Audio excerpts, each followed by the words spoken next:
8 years. 38 years. Thank you, Lord.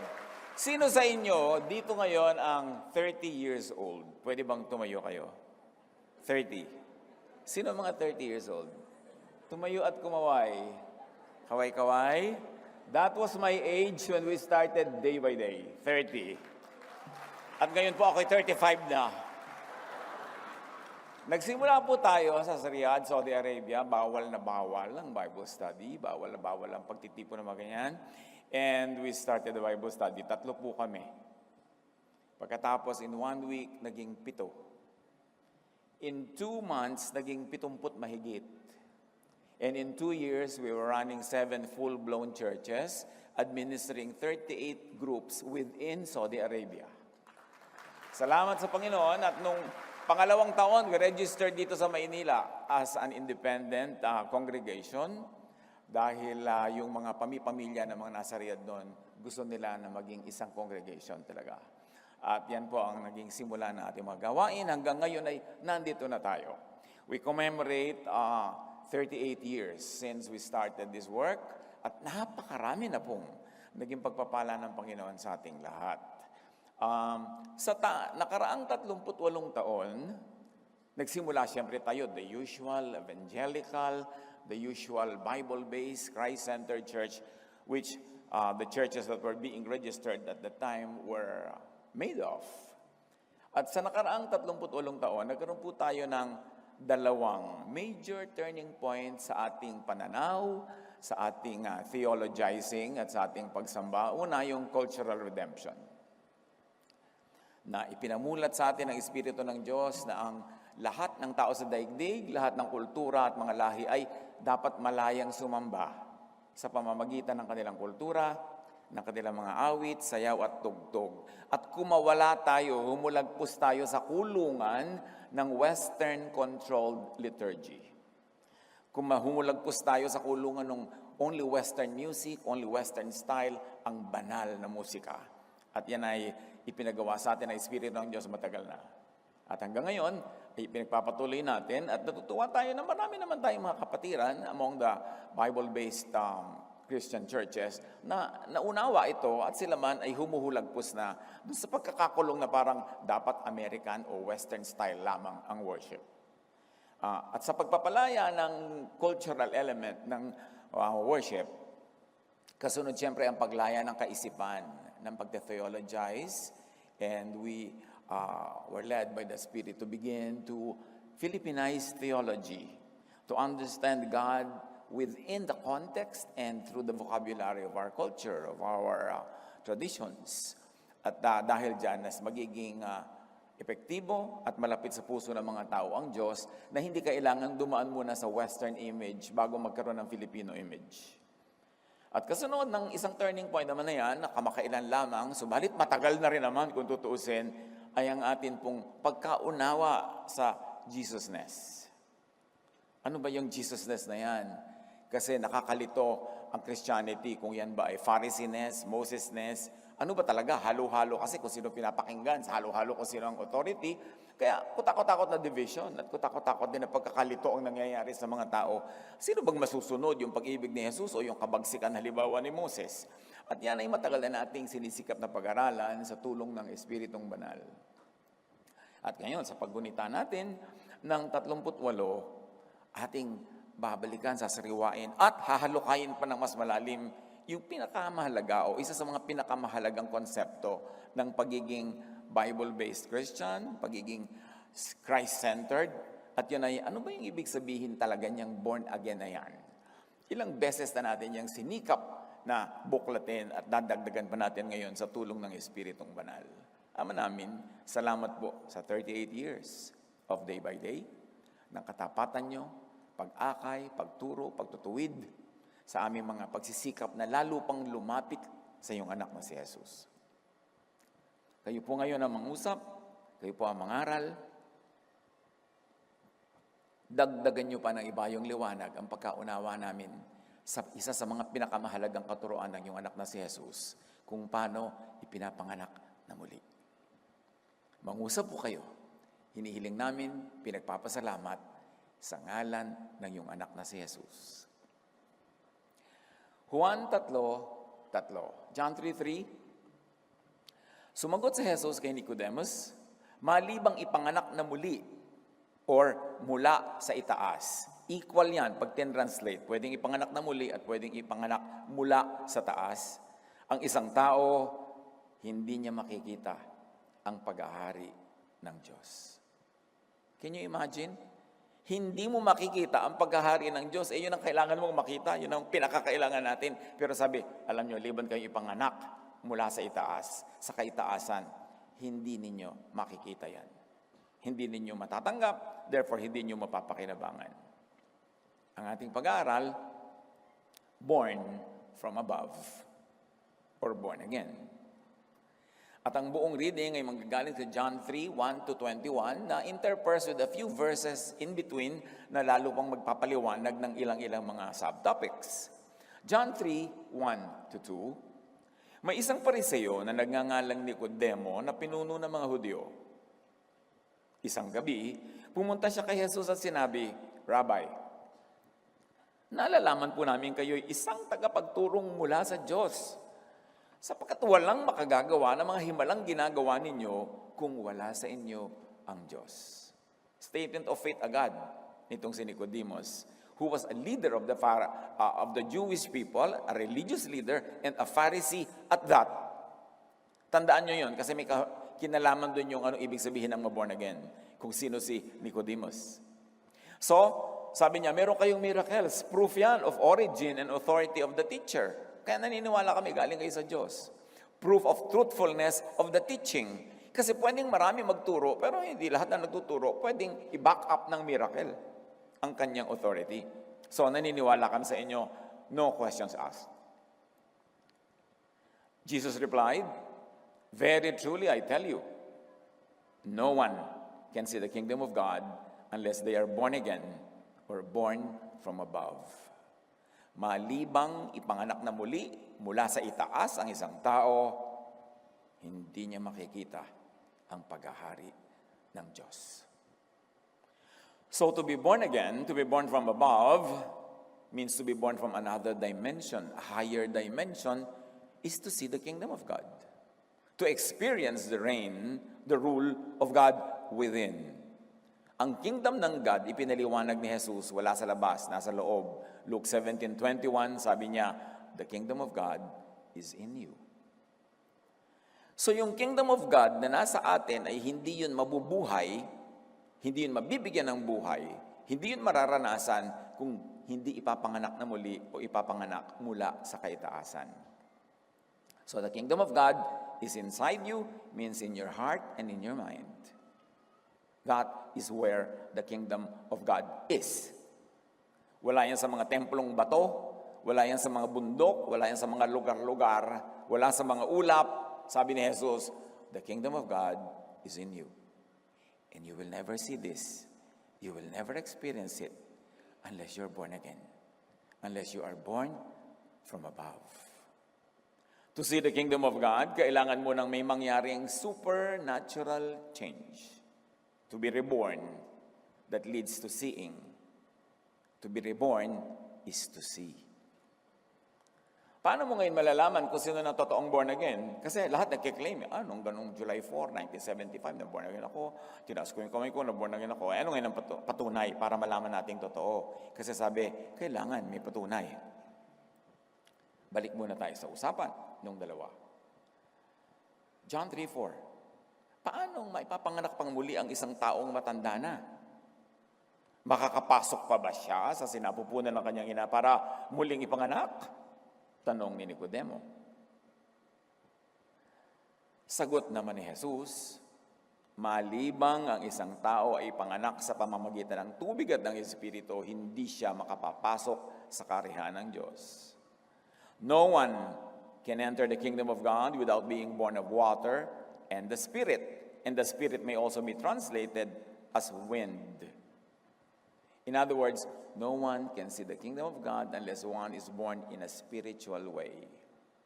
Si Nicodemus, ang tinutukoy niya is born in a physical way. Kaya sabi niya, paano papasok uli sa sinapupunan ng isang ina ang matanda na? Ang tinutukoy ni Nicodemus is a physical rebirth. Sabi ni Jesus, hindi physical rebirth ang pinag-uusapan, spiritual rebirth. A kind of birth that is above us, beyond us, transcendent. Ang taong ipinanganak sa laman ay laman, sabi ni Jesus. At ang ipinanganak sa espiritu ay espiritu. Huwag kang magtaka sa sinabi ko sa iyo. Kayong lahat ay kailangang ipanganak na muli or mula sa itaas. Kailangan kayo lahat maging mga bagong nilalang. Just being as you are, you cannot enter the kingdom of God. You cannot see the kingdom of God. Anong kailangan? Maging bagong nilalang. You should be new beings, new creations. May ignore ang kahulugan nito eh. Akala lang natin yung basta't symbolic lang. Pero may tinutukoy talagang bagong nilalang. Kailangan mayroong maging bago. At bagong nilalang na mayroong new mind and heart. New thought and feelings. Siyempre, mind is thought, heart is feelings. New thought and feelings, meaning a new dimension, a new energy, a new wave, a new frequency. If you want to understand the new creation in quantum physics terms, a new spirit. And let us be clear about this. The mind is not a thought factory. The mind is a thought receiver and transmitter.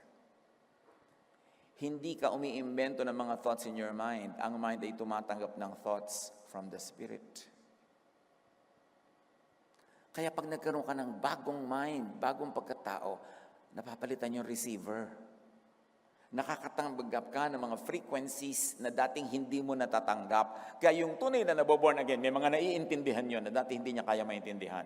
At yung hindi tunay na naborn again, meron siyang hindi maiintindihan dahil hindi naman nabago ang kanyang mind, ang kanyang frequency, ang kanyang capacity to receive thought from the universe, from God Himself. Di ba? Kung minsan isip kayo ng isip ng solusyon sa isang problema, kung ano-anong ginagawa nyo, kaisip, di nyo maisip. Tapos, mamaya, nagkakape lang kayo, o naliligo, biglang sumulpot sa utak nyo yung solusyon, hindi nyo naman inisip. Kasi ang tunay na kaisipan ay ipinagkakaloob. Ito ay natatanggap. At ang isip natin ay tagatanggap, hindi tagaisip. Kaya yung isip mo dapat bukas para tumanggap. At pag na-born again ka, bumubukas yung isip na yon para tanggapin ang mga mensaheng dati hindi mo kayang tanggapin o maunawaan. Kaya pag tunay na na-born again na isang tao, tunay na ipinanganak mula sa kaitaasan, may mga iba siyang maiintindihang mga spiritual things and teachings na dating hindi niya kaya maunawaan. John 3:8, umiihip ang hangin ng spirit kung saan ito nais at naririnig mo ang ugong nito, ngunit hindi mo alam kung saan ito nanggagaling at kung saan pupunta. Ganon din ang bawat ipinanganak sa Espiritu. Nararamdaman mo pero hindi mo nakikita. Hindi mo alam kung saan nanggaling, kung saan pupunta. Basta alam mo lang, nandyan. So huwag nang pakaisip-isipin. Dahil sabi na ni Jesus, hindi yan kaya maintindihan. No one has ever gone to heaven and returned, but the Son of Man who lives in heaven has come down from heaven. Ang sino mang sumasampalataya sa Kanya ay magkakaroon ng buhay na walang hanggan. So, pinag-uusapan dito yung pagiging born again, at ngayon ay buhay na walang hanggan, at pagsampalataya, paniniwala. Jesus is eternal and spiritual life. Ang sino man daw ang mananampalataya kay Jesus ay nagkakaroon ng buhay na walang hanggan. Eternal life is given to those who are born again, who are born from above. And again, let me redefine. Hindi lang kung nagtaas kayo ng kamay o yumuko o umusal ng dasal na born again na. Akala ng iba ganun eh. Well, it can happen kung ginawa nila yon. Pero kung hindi kasama yung tunay na pagbubukas ng loob sa katuruan ni Jesus, parang seremonya lang yun nangyari at ritual. Hindi naman talaga nagkaroon ng tunay na rebirth. But eternal life is given to those who are really born again from above, meaning who believe in Jesus. Kinakalibrate na natin ang ibig sabihin ng faith, ha? Di ba? Faith saves. And what is that? Faith in Jesus. Hindi basta faith. Kailangan faith in Jesus. Eternal life is given to those who believe in Jesus' message through and enough as to change one's mind about God and the Jewish law that Jesus came to destroy, update, and reinterpret. Now, the plot thickens. Di ba kailangan magkaroon ka ng change of mind? Anong object ng change of mind mo? The law. Bakit sinasabi natin that ang pagiging born again is to be born again from the law to grace? Kasi ang kausap ni Jesus was a Pharisee, a leader of the Jewish people who were under the law. Ang orientation ng kausap niya, si Nicodemus, hindi naman tayo original na kausap si Nicodemus. Kaya pag sinabi niya kay Nicodemus, you must be born again, sasabihin ni Nicodemus, well, I'm a Jew. Into what should I be born again? At sasabihin ni Jesus, into grace, into love. Kailangang ipanganak ka muli mula sa pagkakatali at pagkakaalipin nyo sa inyong mga laws para makalaya ka by God's love expressed through me, kumbaga sinasabi ni Jesus, kailangan magbago ang isip mo. Kailangan kang ipanganak na muli, kailangan kang magbagong loob, kailangan kang maghunos dili.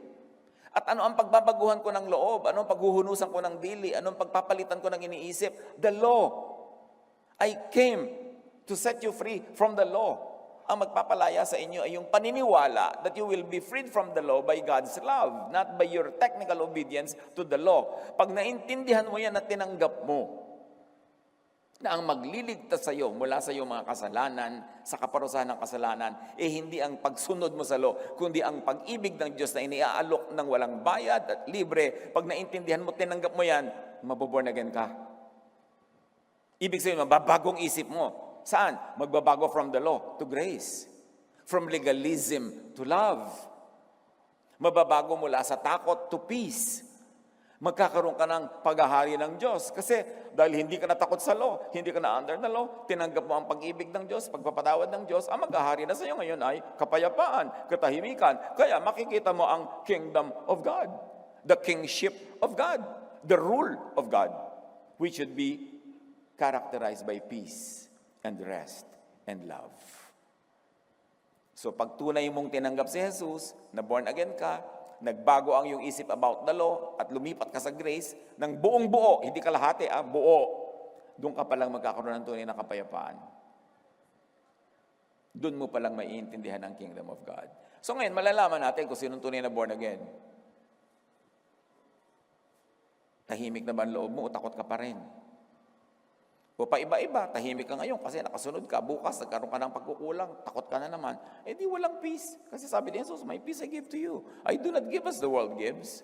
Teka, sasabihin ni Jesus, magkaintindihan tayo, na born again ka ba talaga? Tinanggap mo ba talaga ako? Opo, tinanggap ko po April 4, 1975. Kung tinanggap mo ako, ang daladala ko grace, ang daladala ko love, ba't ang bit-bit mo law? Linawin mo sa utak mo kung anong tinanggap mo. O kung tinanggap mo nga ba ako.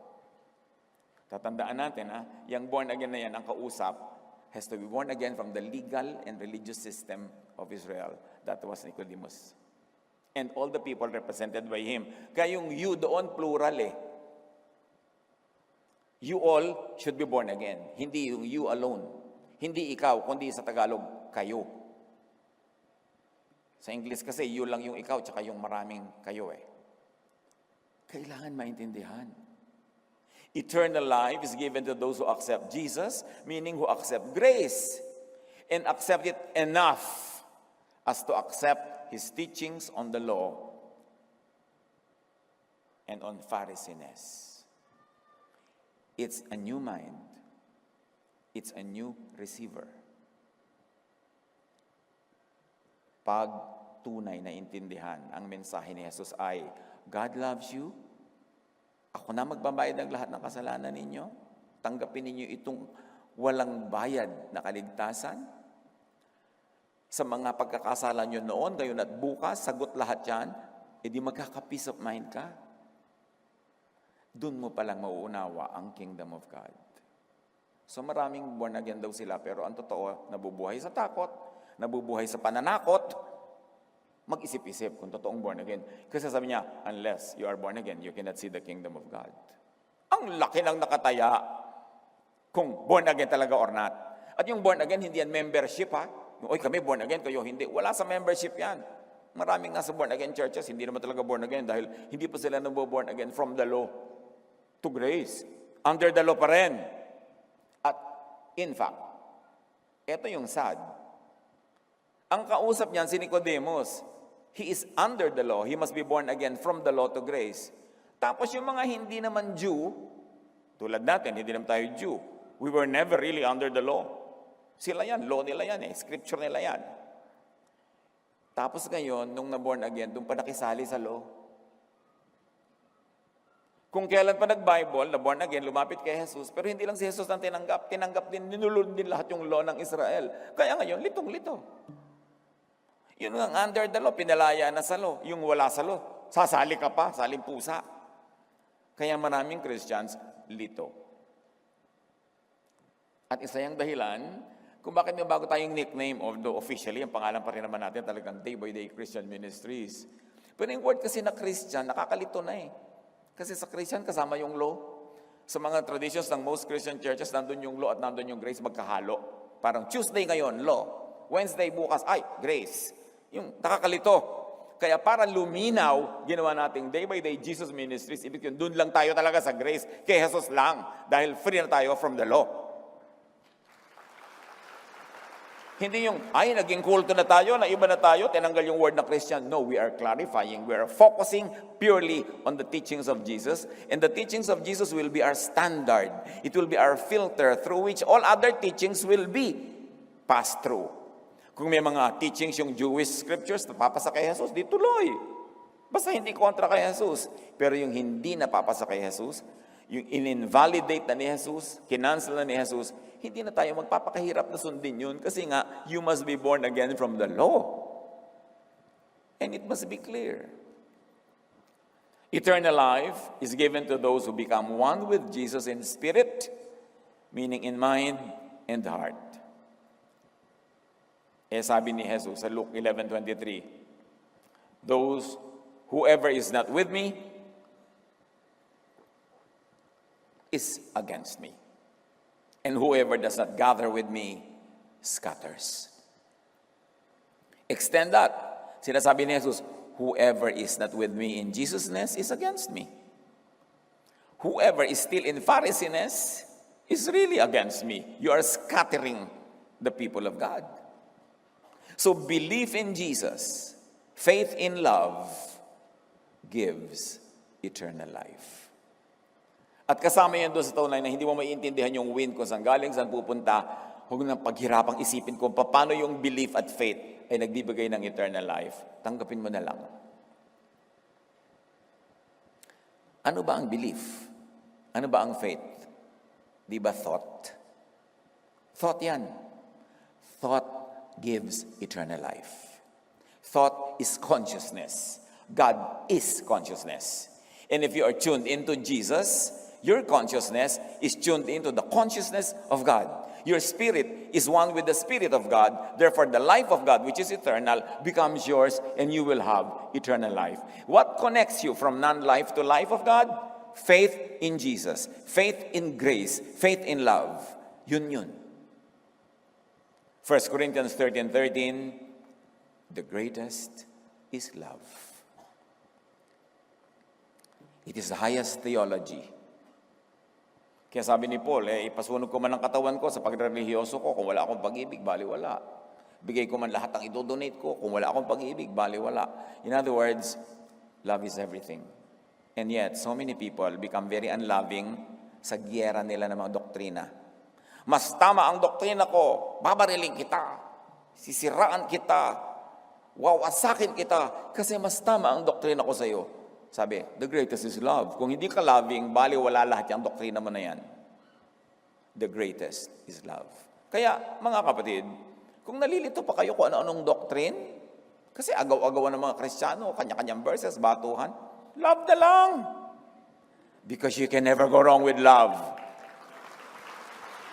Ang dami-daming teachings about God, ang dami-daming interpretations about God, but there is one thing sure, all the time, every time, eternally, that God is love. You can never go wrong when you are loving and when you just apply love.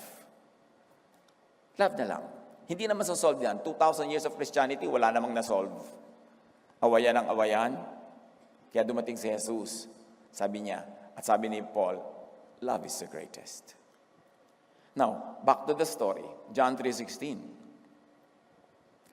Sapagkat gayon na lamang ang pag-ibig ng Diyos sa sangkatauhan, kaya't ibinigay niya ang kanyang kaisa-isang anak, upang ang sinumang sumampalataya sa kanya ay hindi mapahamak, kundi magkaroon ng buhay na walang hanggan. Sampalataya, buhay na walang hanggan. Something mysterious happens when you believe, you connect to the life of God, and that life becomes yours, and you inherit eternal life. John 3:17-18. God sent His Son into the world. He did not send Him to judge the world guilty, but to save the world through Him. People who believe in God's Son are not judged guilty. Kakambal yan, ang paborito ng marami na John 3:16. Kasunod, 17 yan. Pero hindi yan itinuturo. Bakit? Siguro 95% kasi ng lahat ng Christian preachers, ang itinuturo, judgment. Ang ipinapanakot, judgment. Ang gusto nila, judgment. Ang gusto nila, may nagkasala, parusahan. May consequence ang ginawa mo, dapat parusahan ka. At parang tuwang-tuwa sila pag kami nangyari sa iyong masama dahil mapapatunayang makasalanan ka at tama sila. Nasaan yung love? Eh di ba love is the greatest? Maraming ganyan mga preacher, panakot lang, consequence, may ginawa ka, magkaka-consequence, paparusahan ka ng Diyos. God is Diyos. Yung gustong-gusto niya, talagang tirisin ka ng Diyos, parusahan, masuhin, sunugin. Sabi niya, tama ako. Nasaan yung love? Pero sabi sa John 3:17, hindi ipinadala ng Ama ang anak para husgahan ang mundo, kundi para iligtas sa panghuhusga. Tapos ang churches, puro husga ng husga ang ginagawa. Hindi sila matatahimik hanggang walang dinidisiplina, pinaparusahan. Kailangan makita nila yun. Hindi nga yun ang dahilan kaya ipinadala si Jesus eh. So kanino ka ba talaga naglilingkod? Bakit gusto mo lagi parusahan, batuhan? Those who believe that Jesus does not condemn will not be condemned. You get it, church? Pag nananalig ka na hindi ka aakusahan at uhusgahan ni Jesus, hindi ka nga huhusgahan. John 3:17-18. But people who do not believe are already judged because they have not believed in God's only Son. Meaning, those who do not believe that Jesus saves will not be saved. Kung hindi ka naniniwala na talaga nagliligtas si Jesus sa lahat ng kasalanan, gusto mo pa rin mang-usi, gusto mo pa rin magparusa, gusto mo pa rin sumingil, pag hindi ka naniniwala, hindi ka maliligtas. Kung anong faith mo, yun ang mangyayari sa'yo. Those who do not believe that Jesus does not condemn are condemned already. Pag naniniwala ka na talagang hindi ka husgahan ni Jesus, hindi ka nga husgahan, pero hindi ka naniniwala doon, ipinipilit mo pa rin yung judgment, i-judge ka. Because with the judgment you pronounce, you will be judged. And the measure you give is the measure you get. Kaya yung mga naghihingi ng consequence, gusto nyo ng consequence sa kapwa nyo, sa inyo darating ang consequence na yan. Because the measure you give is the measure you get. What you give is what you receive. Faith in non-condemnation will save the condemned. See, faith pa rin. Kaya mga kapatid, kung sakaling hindi pa kayo nakakapagpasya, magpasya na kayong maniwala that God loves you completely, perfectly. That God saves you and that gives you eternal life. Maniwala na kayo. Kasi pag hindi kayo naniwala, hindi yun magiging effective sa inyo. Pag naniwala kayo, doon pala nagiging effective. At kung anong pinaniniwalaan nyo, ganun na magiging behavior nyo, ganun na magiging vocabulary, ganun na magiging buhay nyo, ganun nyo itatrato ang sarili at ang kapwa kung ano ang inyong paniniwala tungkol kay Jesus. Nang ipinakilala ni Jesus na Ama ay maibigin, mapagpatawad tulad ng Ama doon sa tinatawag nating storya ng prodigal son. Yung prodigal son, umalis, lumayas, naglustay, kung ano pinagagawa. Nung umuwi, ni isang sumbat, walang nadinig sa Ama. Ni isang parusa o discipline, walang binigay. Ang binigay agad, singsingan yan, tsinelasan, suotan ng balabal, hindi pinagalitan, hindi sinisi, hindi pinarusahan. Yun ang amang ipinapakilala ni Jesus. Anong amang ipinapakilala sa atin ng church? Kasi ang mga religious, gusto nila control ng mga tao, so ang ipapanakot nila, Diyos na mabagsik. Diyos na laging galit. Pero hindi yun ang ama na ipinapakilala ni Jesus. Pag nagpapakilala kayo ng ibang uri ng karakter ng Ama, pinagtataksilan natin si Jesus. Kasi dumating siya para ipakilala kung sino ang Ama. In Him, the fullness of the deity lived in bodily form. He is the image of the invisible God. At kung anong ipinakilala ni Jesus, dapat yun ang pagkakilala natin sa ating Diyos sa langit. Kaya mahalagang paniwalaan at ituro ang non-condemnation or ang grace. Pag hindi mo itinuro yung grace, ituturo mo law, judgment. Or, mas mahirap, salad, magkakahalo, nalilito yung tao, alin ba talaga? John 10:10. The thief comes only to steal and kill and destroy. Si Jesus ang nagsasalita. I have come that they may have life and have it to the full. Sino yung thief?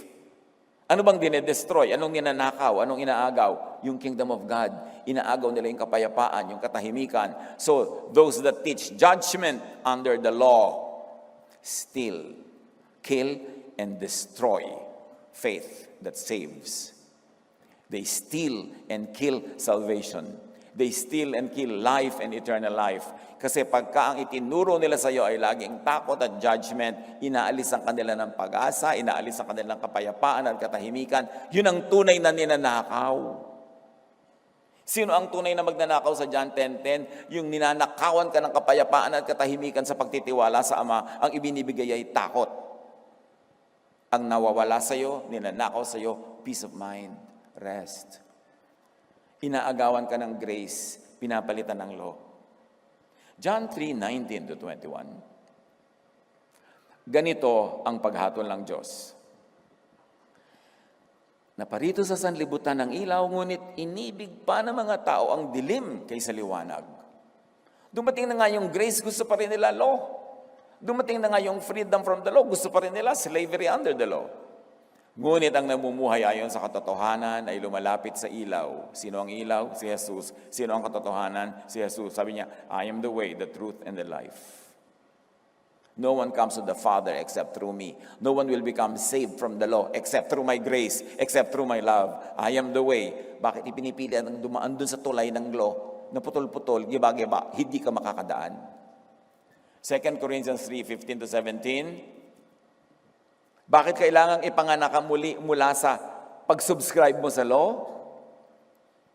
Kasi unless ipanganak ka muli, hindi mo makikita, hindi ka makakakita, mananatili ka sa dilim, mananatili kang bulag. 2 Corinthians 3:15-17. Yes, even today,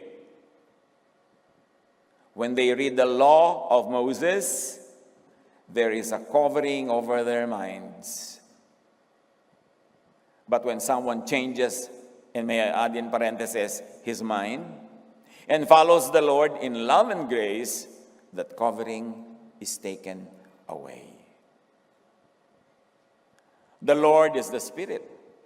Where the Spirit of the Lord is, there is freedom. Sign of being born from above, freedom from the law.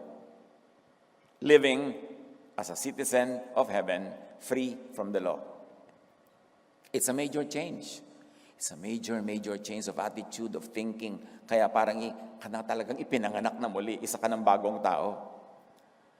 Hanggang ngayon, sabi ng Tagalog version, may talukbong pa ang kanilang isip tuwing binabasa nila ang mga aklat ni Moises.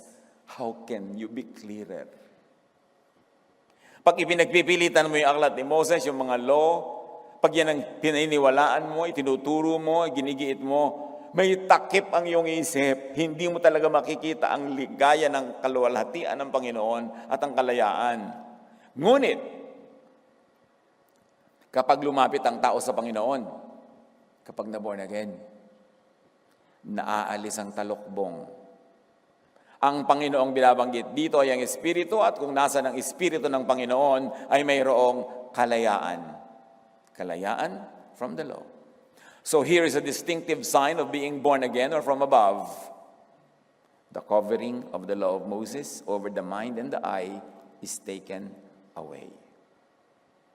So madaling makita kung sino hindi pa born again talaga. May takip pa ang mata, madilim. Hindi nila nakikita yung luwalhati ng grace. Hindi nila nakikita yung luwalhati ng love. Ang ipipilit nila yung kadiliman ng law, ng parusa ng judgment.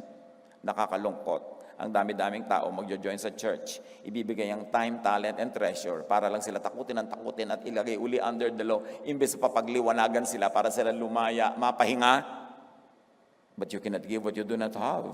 How can a teacher give freedom when the teacher is not free? How can a teacher give light when the teacher is under darkness? One is born again from the law of Moses to God's grace and love. Clarify nyo yan. Huwag lang basta generic born again. Born again from what? Into what? One is born again from darkness to light.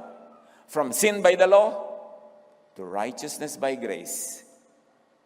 From the old covenant of legalism to the new covenant of grace. One is born from blindness by the law, na napakalinaw na nating binasa, to seeing by the light of Jesus. As you can see, being born again is really a spiritual, mental rebirth. Major change yan ng korte ng utak. Romans 12:2, let God transform you into a new person. Ayan na naman yung born again, by changing the way you think.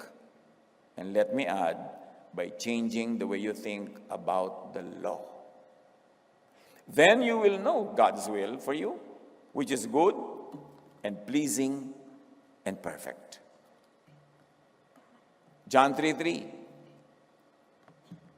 Tandaan mo ang sinasabi kong ito, malibang ipanganak na muli o mula sa itaas ang isang tao, hindi niya makikita ang paghahari ng Diyos. In other words, hindi niya mararanasan ang kapayapaan, kapahingahan, at pag-ibig ng Diyos. Ano ba ang paghahari ng Diyos? What is the kingdom of God all about? It is salvation. And what is salvation about? Salvation from fear of condemnation by the law, fear of the law. Pag sinabing saved na ako, from what? Saved na ako from fear of the law. Dahil naghahari sa akin ang peace of God, dahil naniniwala ako, mahal ako ng Diyos, enough to save me, not to judge me, and to give me eternal life. So save ka from what? From fear of the law. Paano kung lagi ipinapanakot sa iyo yung law? Paano ka masisave doon? Romans 8:1-2, kaya nga, wala nang kahatulang parusa sa mga taong nakipag-isa na kay Kristo Jesus. Sa pamamagitan ng kautusan ng Espiritong nagbibigay buhay, pinalaya na tayo mula sa kautusan ng kasalanan at kamatayan. Ano pa ang paghahari ng Diyos? Salvation from guilt because of the law. Ang daming nagpapakamatay dahil sa guilt. Ang daming depressed dahil sa guilt. Napakalaking ginhawa na sabihin sa iyo ni Jesus na lahat ng kasalanan mo, charge to me. Mahal ka ng Diyos kahit ganyan ka. Ang nakikita sa iyo ng Ama ay ako, hindi ikaw. Ang dugo ko naghuhugas sa iyo, hindi ang iyong karumihan. So, bakit nagigilty ka pa? Binayaran ko na nga lahat. Mag-enjoy ka na lang ng freedom na ito. Galatians 5:1, malaya na tayo dahil pinalaya tayo ni Kristo. Kaya magpakatatag kayo at huwag nang paalipin pang muli. Paalipin saan? Sa law. Sa Pharisees. Sa teachers of the law and Pharisees. So ang tanong, guilt trip ka pa ba? Kasi kung born again ka, naka Jesus ka na, naniwala ka, enough. Hindi lang naniniwala, enough. To the point that you are now free from fear, dapat di ka na nag-guilt trip. Papasalamat ka na lang. At siyempre, hindi mo aabusuhin yun. Yung pagpapasalamat mo, hindi, ay, makagawa pa nga na marami kasalanan, total, hindi ako nag-guilty. Walang ganun. Kasi kung totoo naghahari sa Espiritu ng Diyos, gusto mong sundin ang Diyos. Gusto mong magpakatama, magpakaayos. Although, sa mga nagiging pagkukulang mong di naman maiiwasan, charge on to Christ, charge on to grace. Kaya, restful ka pa rin. Peaceful ka pa rin. Hindi dahil perfect ka, kundi dahil perfect ang love sa'yo ng Diyos. So, paghahari ng Diyos is salvation really from the law. Tuwing babanggitin nyo yung word na salvation, lagyan nyo ng object. From what? From the law. Romans 7:6, we have been released from the law so that we serve in the new way of the Spirit and not in the old way of the written code. Hindi na tayo nakabase doon sa nakasulat na written code, yung scriptures ng mga Jews, dahil isinulat na ng Diyos sa ating puso ang kanyang bagong law. And that is the law of love. Tayo ay naglilingkod sa Diyos, hindi ayon sa lumang batas na nakasulat. Ang linaw niya na. Kundi ayon sa bagong buhay ng Espiritu. Slave ka pa ba ng mga batas o utos na nakasulat? Ephesians 2:14-15, Christ gave His own body to destroy the law of Moses with all its rules and commands. Ibinigay ni Jesus sa kanyang buhay. Anong gagawin? To what the law to? Hoy, makinig na kayo to ano? Destroy, tama. Kalahati lang yung pumasa. Mga nandiyan sa rotary. Destroy the law. Kaya ko ina-emphasize, dinestroy na nga ni Jesus, bubuuin mo na naman. Ano ba namang katigasan ng ulo yan? Pinalaya na nga tayo ni Jesus, ikukulong mo na naman yung mga tao. Ito na naman yung mga verses mo of the old written code. Kukuha ka na naman sa old written code, sa old scriptures. Pinalaya ka na nga doon. Parang napakahirap ba naman maintindihan yan? Binawalang bisa niya ang kautusan, kasama ang mga utos at mga alituntunin. Ang daming alituntunin yun, ha? Alituntunin sa damit, sa buhok, kung ano-ano mo dyan. Pinalaya ka na doon. Tapos eto na naman, may bagong alituntunin na naman. Huy, sister, ang buhok mo, short by 1 inch. Kailangan lagyan kita ng extensions. Dapat yung churches, mga salon. Kasi puro buhok ang iniisip. Bawal ang ganitong kulay, bawal magkulay, pero yung black pwede. Pero bakit yung yellow hindi? Ano pinagkaiba sa color wheel? Ang dami-dami mga cheche-bureche na mga Pharisees. Pinalaya na tayo ni Jesus doon. Huwag na kayong paalipin pa.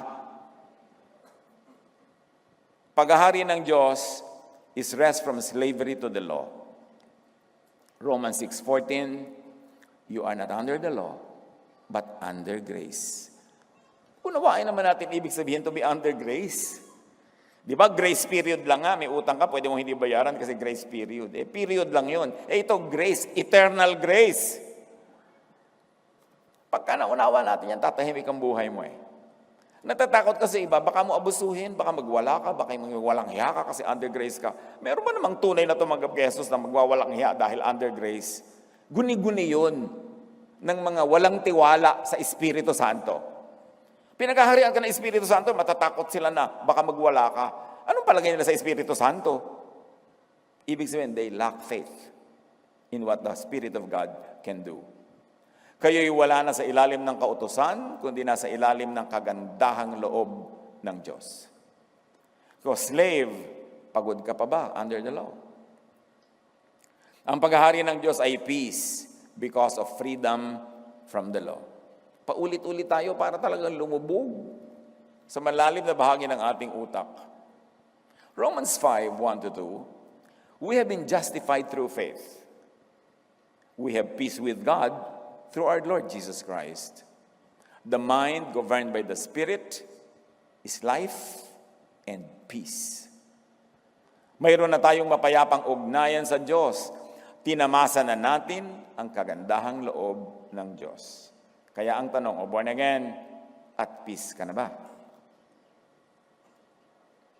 Ang paghahari ng Diyos is the reign of love, not the reign of anger.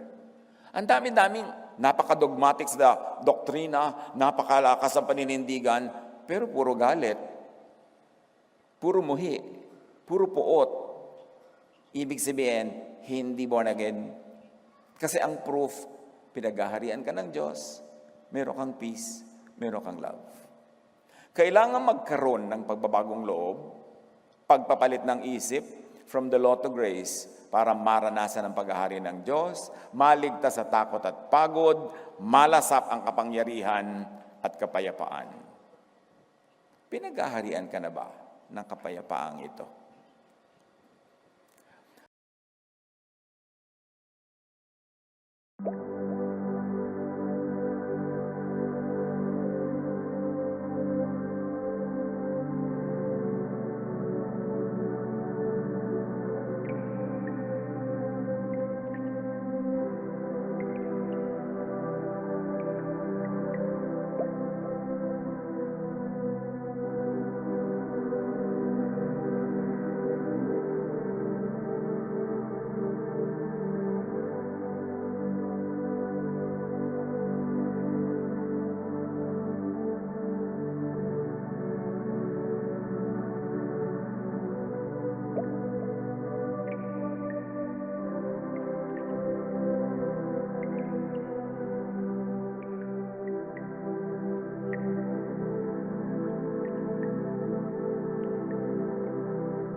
To be born again, born from above, kailangan ng pagbabagong loob. Paghuhunos dili, pagpapalit ng isip. Romans 12:2, do not conform to the pattern of this world, which is under the law, but be transformed by the renewing of your mind. Hayaan niyong baguhin ng Diyos ang inyong pag-iisip upang maunawaan ninyo ang kanyang kalooban. Again, the mind as receiver. Kailangan yung utak natin mapalitan para makareceive siya ng mga frequencies na dating hindi niya nare-receive, hindi niya naiintindihan. It happens when you truly believe in Jesus. That is where the miracle happens. Pagbabago ng isip tungkol sa law. Galatians 3:23-25. Ito, namnamin nyo mga kapatid, yung mga mahilig pa sa law hanggang ngayon. So the law was our guardian until Christ came. Pansamantala lang nabantayan hanggang dumating si Jesus. Ibig sabihin, nung dumating si Jesus, tapos na. Now that this faith has come, we are no longer under a guardian or under the law. Bago dumating ang panahon ng pananampalataya, the age of grace, tayo'y nakakulong sa kautusan, age of the law. Hanggang sa ang pananampalatayang ito kay Kristo ay mahayag. Ngayong dumating na ang panahon ng pananampalataya, wala na tayo sa ilalim ng taga-disiplina or ng law o ng guardian. A distinctive sign of being born again from above, the covering of the law of Moses over the mind and the eye is taken away. Naiintindihan na niya yung grace. Hindi na niya nilalabanan, hindi na niya nire-resist. Tinatanggap na lang at ipinagdiriwang. Binasa na natin, ulitin lang. 2 Corinthians 3:15-18. Even to this day, when Moses is read, a veil covers their hearts. So gusto mong huwag kang magkaroon ng veil, huwag yun ang basahin mo. Because when Moses is read, a veil covers the heart. But whenever anyone turns to the Lord, to grace, to love, the veil is taken away. Now, the Lord is the Spirit, and where the Spirit of the Lord is, there is freedom. Yun ang proof na natanggal yung veil. May freedom. At nagbibigay din ng freedom sa kapwa. Hindi kinokontrol ang kapwa, hindi tinatakot, hindi kinukulong. Hanggang ngayon, may talokbong pa ang kanilang isip tuwing binabasa nila ang mga aklat ni Moses. Ano nga mangyayari kung lagi nyo na binabasa mo? Di lagi kang matatalokbungan. Ngunit kapag lumapit ang tao sa Panginoon, naaalis ang talokbong. Ang Panginoong binabanggit dito ay ang Espiritu, at kung nasa ng Espiritu ng Panginoon, ay mayroong kalayaan. Isang distinctive yan ng mga tunay na nasa Panginoon, may kalayaan. Hindi puro bawal, puro do's and don'ts. Nakikita na ba na tinapos na ni Jesus ang law and judgment? 2 Corinthians 4:3-6. Ito pa, isadamdamin nyo dahil napakabigat ng kahulugan. And even if our gospel of grace and love and freedom from the law is veiled, even if our gospel is veiled, kung ang atin mga magandang balita ay may takip, it is veiled to those who are perishing. Kung may takip man ang luningning at liwanag ng kaluwalhatian, ng pag-ibig at grasya ng Diyos, ang may takip lang ay yung mga nakatakdang mag-perish. May takip sa'yo, siguro nakatakda ka, sana naman wag. Tanggalin mo yung takip, tigilan mo ng kababasa yan, natatakpan ka. Sabi, kung may takip naman lang ito, pag natatakpan lang yun talaga yung perishing. Bakit? Doon sa hindi perishing, tatanggap kay Jesus, magkakaroon ng liwanag, matatanggal ang takip. At bakit daw may takip? The God of this age has blinded the mind of unbelievers so that they cannot see the light of the gospel that displays the glory of Christ, who is the image of God. Ang God of this age, yung darkness, Ang Diyos-Diyosan daw ng kadiliman ang bumubulag sa mga hindi mananampalataya. At ano yung hindi mananampalataya? Hindi nananampalataya sa grace, sa love. Kung may talukbong pa ang magandang balitang ipinapahayag namin, ito'y may talukbong lamang sa mga napapahamak. Hindi sila sumasampalataya sapagkat ang kanilang isip ay binulag ng Diyos ng kasamaan sa daigdig na ito upang hindi nila makita ang liwanag ng magandang balita. Ano yung magandang balita? God loves you. God saves you through Jesus. Hindi makikita ng iba. Ang sasabihin ba, no, parusa, judgment. Bakit? May talukbong ang mata. At sabi ng verse, may talukbong man sila, kasi nakadestino sila mag-perish. Nawa, magbago sila ng isip. Kasi sino man ang tumatanggap sa Diyos, ay pinaghaharian ng kaliwanagan. Huwag panigasan, huwag ipaglaban. Dahil sila ay tumatalikod sa kaluwalhatian ni Kristo na siyang larawan ng Diyos, a loving God. Unbelievers in God's grace and love, message through Jesus, those who are stubborn believers in the law.